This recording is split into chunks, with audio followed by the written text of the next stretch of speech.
সম্মানিত ভিউয়ার্স, আসসালামু আলাইকুম। নবম শ্রেণীর শিক্ষার্থী বন্ধুরা, তোমাদের আজকে জীবন ও জীবিকা বইয়ের প্রথম অধ্যায়ের আর্থিক ভাবনার বিনিয়োগ নিয়ে আলোচনা করব। পুরো ভিডিওটিতে বুঝিয়ে দেব বিনিয়োগ কিভাবে কার্যাবলীগুলো করে থাকে, বিনিয়োগ কিভাবে করতে হয়, কোন জায়গায় করতে হয় সে বিষয়গুলো। দেখো, বিনিয়োগ আগ্রহী রহমান সাহেব, এখানে একটা গল্প রয়েছে, গল্পটা তোমাদেরকে পড়ে শোনাই। রহমান সাহেব একটি প্রতিষ্ঠানের ম্যানেজার। কিছুদিন আগে তার প্রবাসী ছোট ভাই তাকে 2 লক্ষ টাকা পাঠিয়েছেন। রহমান সাহেব এই টাকা কোনো লাভজনক খাতে বিনিয়োগ করতে চান। তিনি তার কয়েকজন বন্ধুর সঙ্গে কথা বলেন। বন্ধুরা তাকে বিভিন্ন ধরনের পরামর্শ প্রদান করেন। যেমন তার পরিচিত কারো ব্যবসায় খাটানোর মাধ্যমে মুনাফা অর্জন করা, সরকারি সঞ্চয়পত্র কিনে তা অব্যাহতে প্রতি মাসে বা নির্দিষ্ট সময় শেষে মুনাফা হিসেবে অর্থ আদায় করা, নিজের উদ্যোগে ছোটখাটো কোনো সরবরাহ বা উৎপাদন ব্যবসা শুরু করা, শেয়ার মার্কেটে টাকা খাটানো, জমি ক্রয় করে রাখা, বিভিন্ন ধরনের কৃষি পণ্যের ব্যবসা করা, এই বিষয়গুলো। এসব প্রস্তাব নিয়ে বেশ কয়েকদিন চিন্তাভাবনা করে রহমান সাহেব তার ব্যাংকার বন্ধুর কাছে প্রস্তাবগুলোর সুবিধা বা অসুবিধার কথা জানতে চান। তার বন্ধু তাকে বলেন, তোমার পরিচিত অন্য কারো ব্যবসায় যদি টাকা খাটাও এবং তার ব্যবসাটি যদি লাভজনক হয় তাহলে তোমারও লাভ হবে, কিন্তু তার ব্যবসার ঝুঁকিও তোমাকে নিতে হবে। অর্থাৎ এখানে একটা বিষয় মাথায় রাখতে হবে শিক্ষার্থী বন্ধুরা, যদি ব্যবসায় লোকসান হয় তাহলে তোমাকেও তা বহন করতে হবে। তুমি সঞ্চয়পত্র বা মেয়াদি আমানত হিসেবে টাকা রাখো, তাহলে তুমি হয়তো তুলনামূলক কম মুনাফা পাবে, কিন্তু এর জন্য তোমাকে কোনো ঝুঁকি বহন করতে হবে না, অর্থাৎ লোকসান হওয়ার কোনো সুযোগ নেই। তিনি আরো বলেন, তুমি যদি নিজে ব্যবসা শুরু করো তাহলে তোমাকে তা পরিচালনা করতে নিজের বুদ্ধি, সময় ও ঝুঁকি বহন করতে হবে। ব্যবসায় লাভ লোকসান দুটোই হতে পারে। যদি তুমি শেয়ার মার্কেটে টাকা খাটাতে চাও তাহলে শেয়ার মার্কেট সম্পর্কে তোমার খুব ভালো ধারণা থাকতে হবে এবং খুব বুঝে শুনে বিনিয়োগ করতে হবে। তোমার যথাযথ সিদ্ধান্তের উপর এই ব্যবসার লাভ লোকসান নির্ভরশীল। যদি তোমার সিদ্ধান্ত সঠিক হয় তাহলে তুমি তুলনামূলক অধিক মুনাফা পাবে, যদি তা ভুল হয় তাহলে লোকসান হবে। আবার জমি কিনে রাখলে ঠিক কত সময় পর তার দাম বাড়বে তা নিশ্চিত নয়। তবে যথাযথভাবে দলিলপত্র দিয়ে যাচাই বাছাই করে নিষ্কণ্টক জমি কেনা হলে সাধারণত লোকসান হয় না। আবার কৃষি পণ্যে ব্যবসা করেও লাভবান হওয়া যায়। তবে কৃষি পণ্য গুদামজাত করে রাখার সময় অনেক যত্ন নিতে হয়। তা না হলে পণ্য পচে যেতে পারে বা পণ্যের গুণগত মান নষ্ট হয়ে যেতে পারে। সেক্ষেত্রে লাভের চেয়ে লোকসান হওয়ার আশঙ্কা বেড়ে যায়। আবার অসাধু উপায়ে কোনো পণ্য, যেমন ক্ষতিকর রাসায়নিক মিশিয়ে সংরক্ষণ করা হলে সেটি জনস্বাস্থ্যের জন্য হুমকি হতে পারে। তাছাড়া রাষ্ট্রীয়ভাবে এটি দণ্ডনীয় অপরাধ। এজন্য বিনিয়োগ করার সময় তোমাকে সব দিক বিবেচনা করে সিদ্ধান্ত নিতে হবে।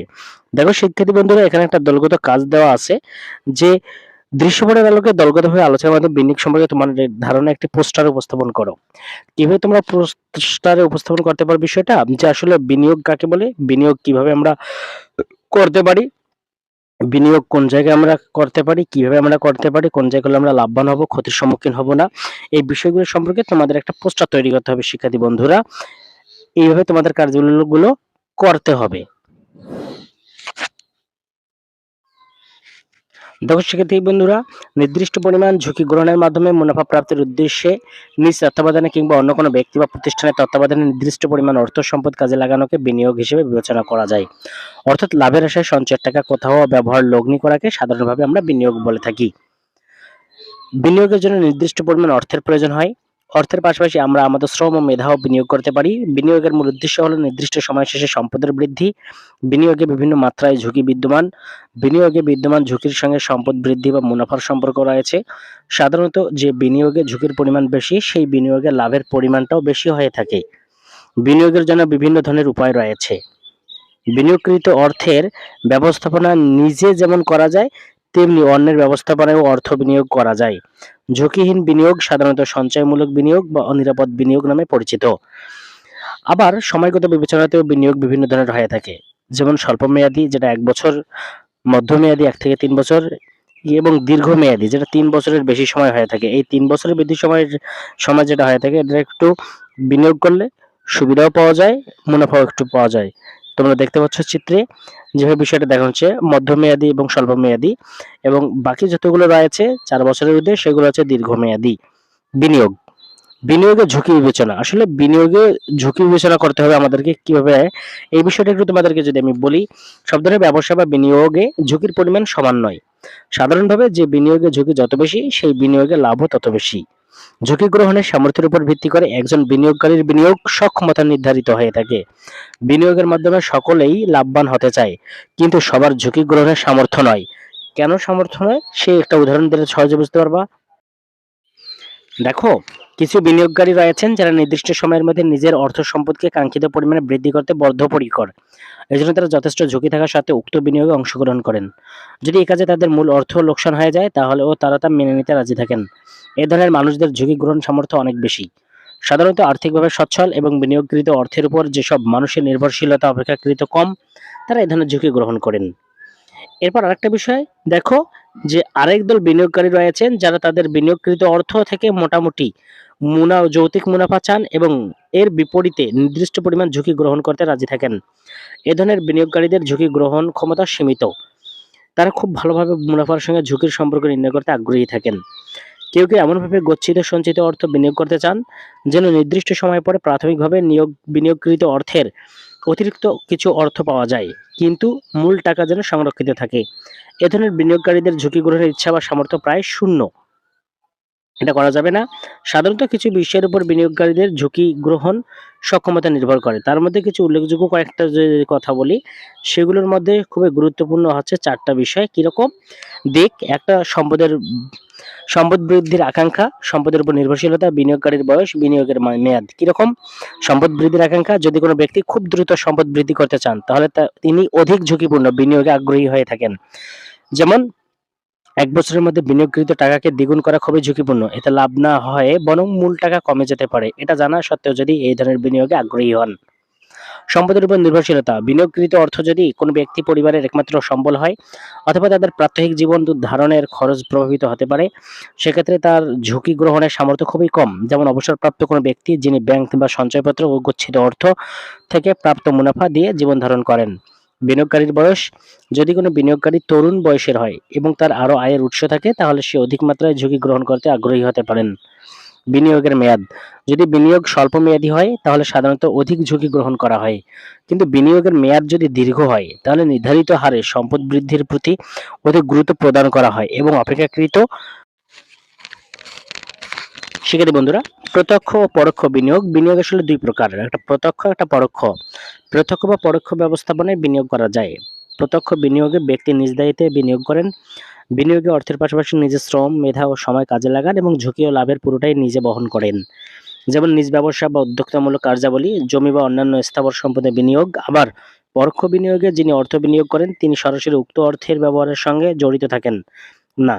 অন্য কোনো ব্যক্তি বা প্রতিষ্ঠান উক্ত অর্থের ব্যবস্থাপনায় নিয়োজিত থাকে এবং অর্জিত মুনাফার একটি অংশ বিনিয়োগকারী পেয়ে থাকেন। পরোক্ষভাবে বিনিয়োগে মূলত ৩ ধরনের বিনিয়োগ পণ্য ইনস্ট্রুমেন্ট ব্যবহার করা যায়। কিরকম?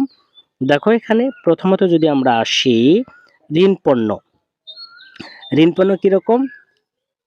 যখন কোনো প্রতিষ্ঠান এই শর্তে অর্থ গ্রহণ করে যে নির্দিষ্ট সময় শেষে উক্ত অর্থের উপর নির্ধারিত হারে মুনাফা প্রদান করবে এবং মেয়াদ শেষে মুনাফা ও আসল পরিশোধে আইনগত বাধ্যবাধকতা থাকবে, তখন থেকে ঋণ পণ্য বলা হয়। এ ধরনের ইনস্ট্রুমেন্ট ক্রয়কারী কোনরূপ ঝুঁকি বহন করেন না। সকল ঝুঁকি ইনস্ট্রুমেন্ট বিক্রেতা বা ইস্যুকারী প্রতিষ্ঠান বহন করে। ব্যাংকের মেয়াদি আমানত, সরকারি সঞ্চয়পত্র ইত্যাদি ঋণ পণ্য এর উদাহরণ। মূলধনী পণ্য, মূলধনী পণ্যটা কিরকম? স্টক এক্সচেঞ্জ নিবন্ধিত কোনো কোম্পানির শেয়ার হলো ইকুইটি ইনস্ট্রুমেন্ট। এ ধরনের বিনিয়োগে কোম্পানির লভ্যাংশ প্রাপ্তির পাশাপাশি ঝুঁকিও বহন করতে হয় এবং প্রতি বছর লভ্যাংশ প্রাপ্তি নিশ্চিত হয় নয়। তবে সময়ের সঙ্গে সঙ্গে সাধারণত ইকুইটি ইনস্ট্রুমেন্টের বাজার মূল্য পরিবর্তন হয়। দেখো, ২০১৯ সালে কোম্পানির শেয়ার মূল্য ছিল ১৫ টাকা, যা ২০২৩ সালে ২৫ টাকায় দাঁড়িয়েছে। তাহলে এখানে ১৫ টাকা বিনিয়োগে ১০ টাকার সম্পদ বৃদ্ধি ঘটেছে, যা মূলধনী লাভ হিসেবে বিবেচিত। আবার এর বিপরীত পরিস্থিতিও হতে পারে। সঠিকভাবে শেয়ার নির্বাচন এবং বাজার পরিস্থিতির উপর এই বিনিয়োগের সফলতা অনেকাংশে নির্ভরশীল। এখানে ক্ষতির সম্মুখীনও হতে হয়। ব্যক্তি মালিকানাধীন ব্যবসায় মূলধনী বিনিয়োগ, যখন কোনো ব্যক্তি বা প্রতিষ্ঠানের সঙ্গে ব্যক্তিগত যোগাযোগ ও বিশ্বাসের ভিত্তিতে ব্যবসায় অর্থলগ্নি বা বিনিয়োগ করা হয় তখন তাকে প্রাইভেট ইকুইটি বলা হয়, ইকুইটি বিনিয়োগ বলা হয়।